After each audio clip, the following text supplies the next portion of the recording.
Hello, Denise here. Welcome back to my channel. Today I'm going to share with you a make using the Stamps by Me Papercraft Society Box 60, and this was curated by Toni, Darroch. When I did the unboxing of this, I said I would come on and share a make that was done in the booklet, and unfortunately it's been a few weeks in between, and anybody that sort of followed me will know that's because my daughter's had spinal surgery and I was down there looking after her whilst her husband was working. But now she's on the mend and I'm home back in my craft room.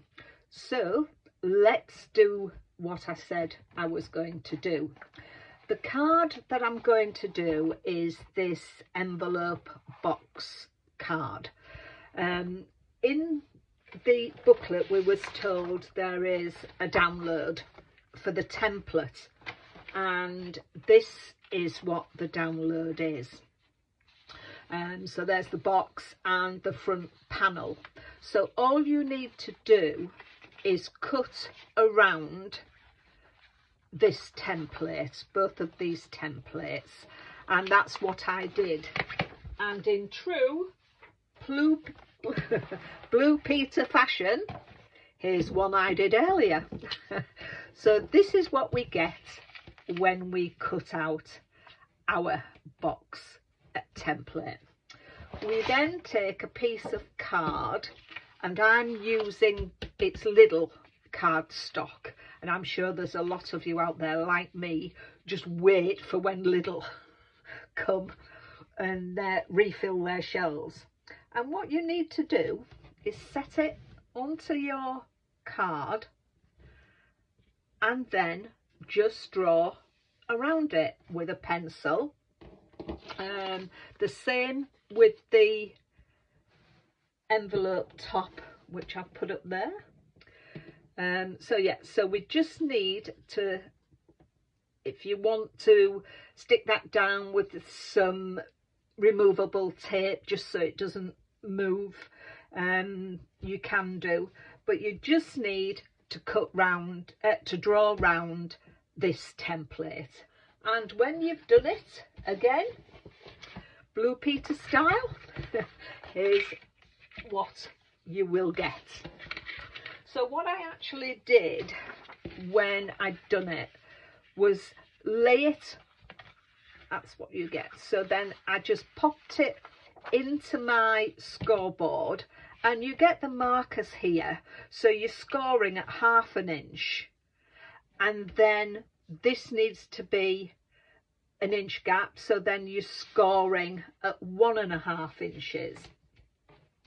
And then again, if you just want to measure it, but when you see it, it more or less, you get the idea of where you need to score it with your tabs and everything else. It's just this one really. So you just need to pop it into your scoreboard, line this score line up with a scoreboard, with one of the lines. Let's show you, it might be easier if I do it this way. So all I did was put it in, lined it up, saw where the template, where the tabs were, and then just scored down. And then from this one, as it says on the template, the next one needs to be 1 inch. So that one was, if I move that line up to the 3.5, I then know my next one is 4.5. If you have it, tie it up, I've measured that at 3 3/8.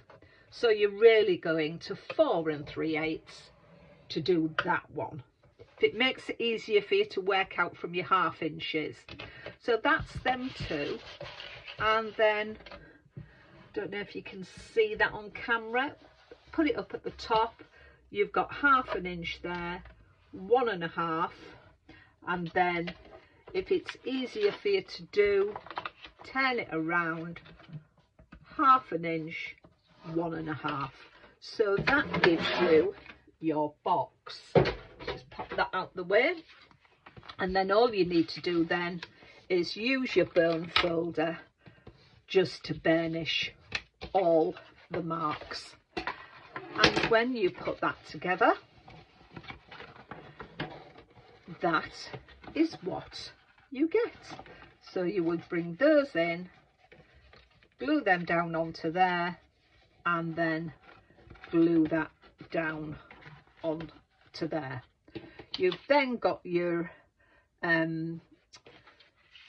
envelope top, which you will then just pop on to there. Then what we need to do is mats and layers for the back, for the front, the sides and the envelope top.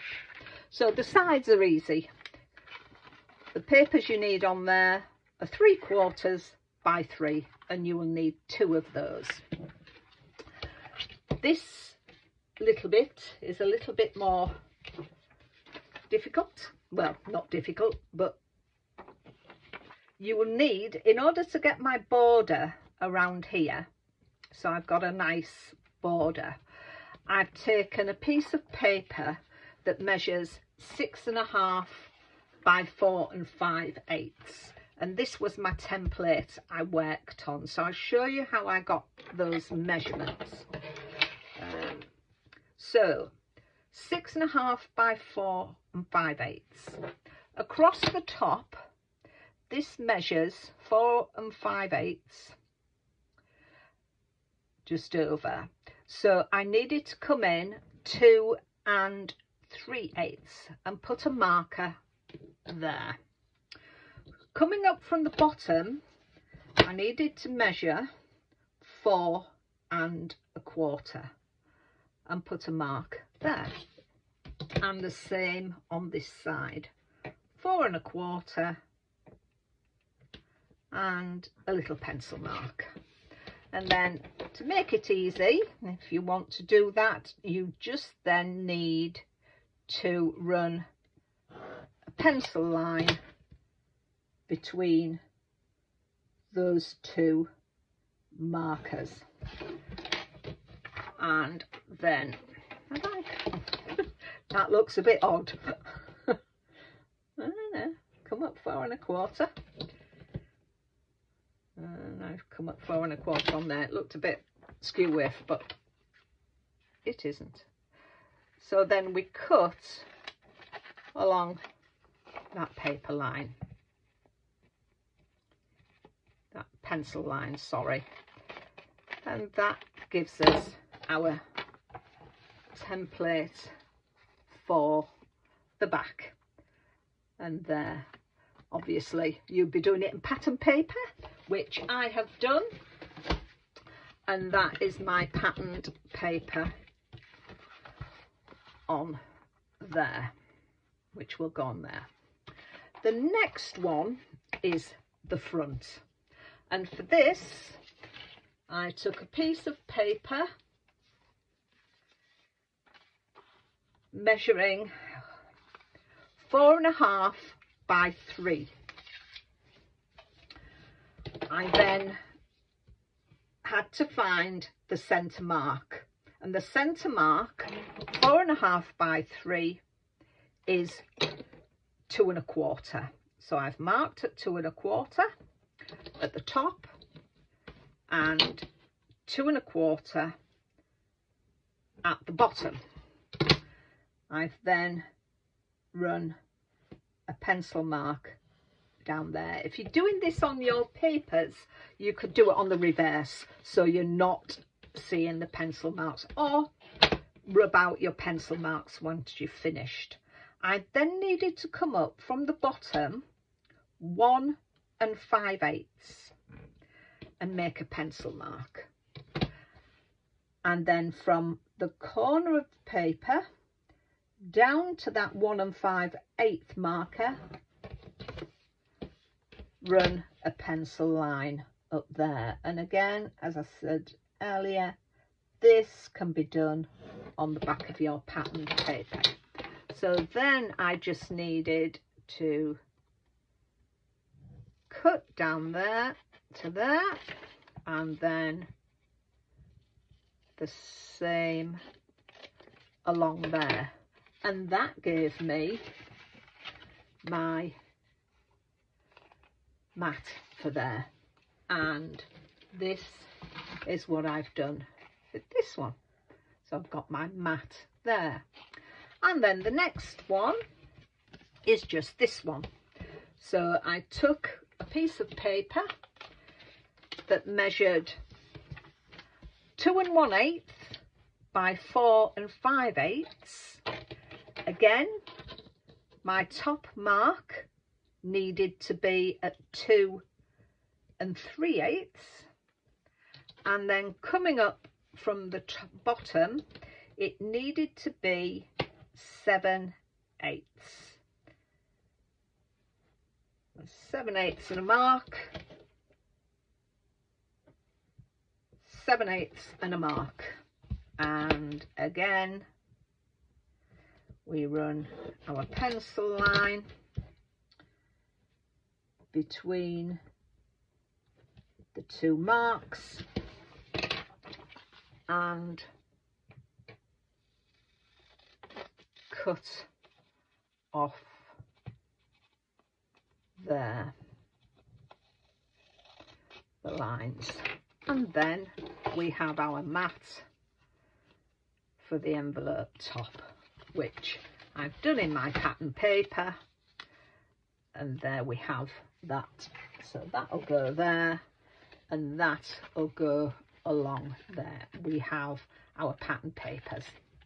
So I hope that's helped. As I said, I will put the details in the description, but what I'll do now is I'll lay these out, and then hopefully you will be able to take a screenshot of that. Let me see if I've got that right. I think I have. You'll be able to take a screenshot of that and see the measurements on there. If not, as I say, it will be in the description, but any other queries, just drop a comment and I'll come back to you. So that is the mats. All it leaves us to do now is to assemble the box. I did, whilst I was away, I'm using the stamps and dies from the box as well. So I've used and coloured in the birds. I've done a couple of birds and those, and a couple of the flowers and foliage. So I've done a few of them. They won't all go in, but I will put it together. And the beauty of this, there was no pussy cutting. I'm not very good at pussy cutting. So I've used the stamps, and those are the dies that go absolutely lovely to cut everything out. So no, as I say, no fussy cutting. So I'll get that put together. Right, so let's glue all this together, and as usual for my collal, I'll use the gluing. I'm going to use my collal glue, so it just gives that little bit more strength to a project, and especially something like this. I think you need that strength. It does take a little longer to take purchase and to dry completely, but it's certainly worth that effort of waiting for it, because it will hold your project together longer. It dries hard, and it, as I say, it's just absolutely brilliant. It gives you wiggle room as well, you know, for you to get your angles correctly. So we'll pop that in there, give that a good burnish down, and then we can just wait for that to do, and then we will glue these edges down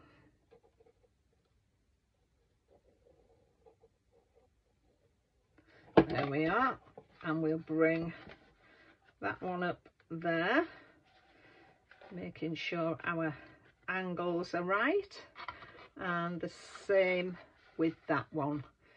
We get our angles correct, and then we can go in with our bone folder. I know these are not bone, but that's what they used to be, and that's what we call them. I suppose you could call it these days a burnisher. So just to give you, I haven't got one of these does the trick just as well, especially if you've got a long project, it can help. So there we are. So that's our box put together. So now all it leaves is for us to put the mats and layers in, and I've glued it together before I've put this one in, just so you won't see those the tabs on the inside. So let's pop this one in, and again, I say my trusty collal.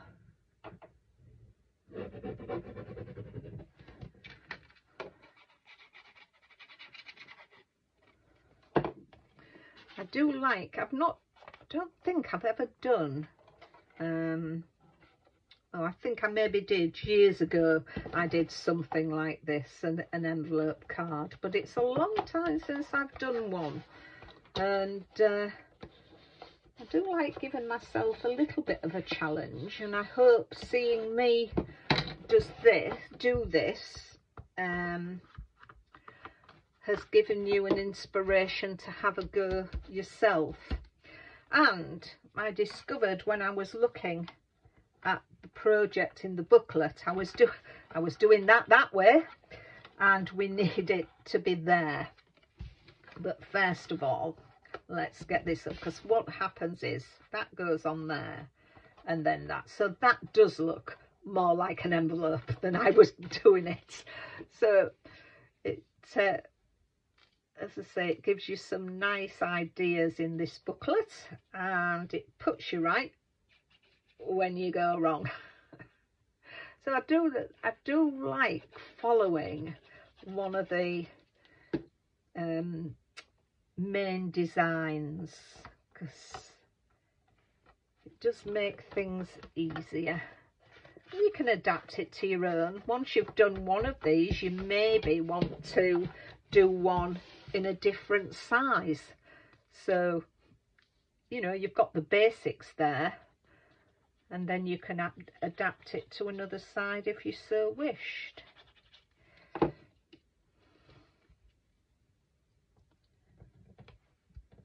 There we are. I'm not sure whether to put that straight on there now, there, or whether to just leave it. I may just glue just down there along the edge of it, because then I can tuck some things in. I think that's what I'll do, because then that can be, or I can lay out my flowers and then come back in.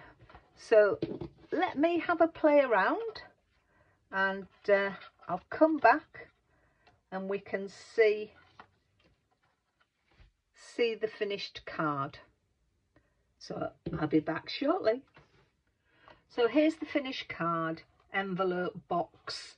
You would probably need to make a box for it to go in, or you could just leave it, give it to somebody as it is.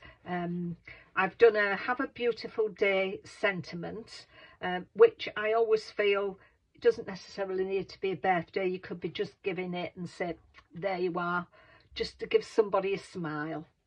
I've cut out some more flowers. I've done another bird like this one that had the flowers on, and I've just cut them out to do a cascade. In the box we got the little glitter jewels, so I've just added them to the centres.